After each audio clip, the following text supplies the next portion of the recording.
मदत करा, मदत करा, पूरग्रस्तांना मदत करा, मदत करा, मदत करा, पूरग्रस्तांना मदत करा, मदत करा, मदत करा, पूरग्रस्तांना मदत करा. ज्येष्ठ नागरिक, श्रेष्ठ नागरिक, ज्येष्ठ नागरिक, श्रेष्ठ नागरिक, ज्येष्ठ नागरिक, श्रेष्ठ नागरिक, ज्येष्ठ नागरिक श्रेष्ठ नागरिक व सामाजिक कार्यकर्ते यांच्या वतीनं कळंब शहरातून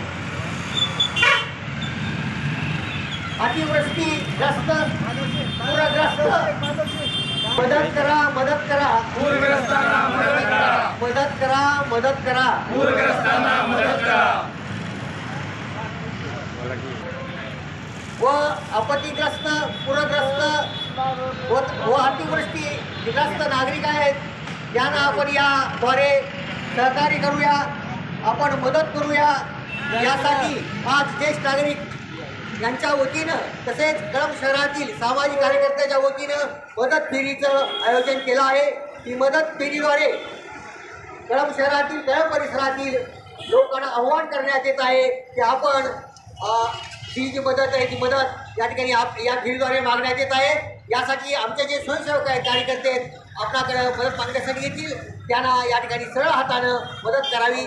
ही जमलेली जी मदत आहे ती आम्ही शासनाकडे या ठिकाणी पोहोचणी करणार आहोत, शासनाकडे पाठवणार आहोत. आपला माहिती गेले 4 महिने अतिवृष्टी आपल्या भागात होत आहे आणि यामुळे मदत करा, मदत करा, पूरग्रस्तांना मदत करा, मदत करा, मदत करा, मदत करा, पूरग्रस्तांना मदत करा, मदत करा, पूरग्रस्तांना मदत करा. छत्रपती शिवाजी महाराज की जय. छत्रपती शिवाजी महाराज की जय. आपल्याला शक्य होईल तेवढं या ठिकाणी येणाऱ्या आपल्या या पात्रामध्ये स्वच्छता पूरग्रस्तांसाठी दान द्यावं अशा स्वरूपाची रॅली आता थोड्याच वेळामध्ये निघणार आहे आणि म्हणून आपलं योगदान याच्यामध्ये समर्पित करावं अशा स्वरूपाची आपल्याला विनंती करण्यात येत आहे. आज या ठिकाणी आपण पूरग्रस्तांच्या मदतीसाठी एकत्रित आलेलो आहोत. ज्या लोकांचा संसार, ज्या लोकांचा प्रपंच वाहून गेला, शेतामध्ये ज्या ठिकाणी जागणीवर बाप जागल करत होता, गुरंढोरं गोठ्यामध्ये बांधलेली होती, जाळ्यानं बांधलेली जनावरं पुरामुळे जाग्यावर मरून पडली. काय जीव म्हणला असेल त्यांचा. जो बाप ज्या ठिकाणी गोठ्यामध्ये बाजावर झोपला होता त्या पुरामध्ये वाहून गेला. दुसऱ्या दिवशी लेकरांनी ज्यावेळी पाणी ओसरलं बापाचा शोध सुरू केला. 15 किलोमीटरवर त्या ओढ्याच्या कड्याला कुत्तर बाबळीमध्ये बापाचं प्रेत लेकरांनी सापडलं. त्यावेळी त्या मुलांच्या जीवावर काय बेतला असेल याचा विचार करण्याची वेळ आपल्यावर आलेली होती.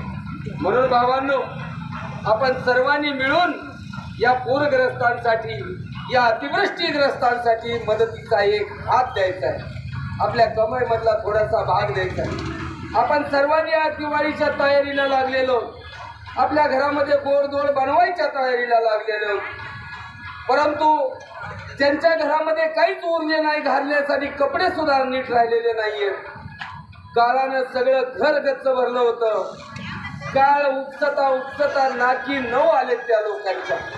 आज त्यांना आपल्याला मदत करण्यासाठी जायचं आहे. म्हणून आपण सर्वांनी या ठिकाणी मदत करावी. धाराशिव जिल्हा ज्येष्ठ नागरिक सेवा संघाच्या वतीनं आज या ठिकाणी आपल्याला मी हात द्यायला आलेलो आहे. आपण सर्वांनी सरळ हातानं मदत करावी. जगाचा पोशिंदा परंतु आज भिकेला लागलेला आहे. आज त्याच्याकडे काहीच शिल्लक नाहीये. तो सगळ्या जगाला अन्नाचा घास भरवतो.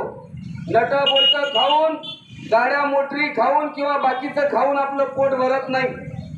आपले उद्योग विविध आहेत, परंतु ज्याचं पोट पाणी त्या शेतीवर आहे, आज त्या शेतीचा वनवा झालेला आहे आणि पुन्हा वरून या ठिकाणचं शासन त्याची चेष्टा करत आहे की 38,000 रुपये घ्या.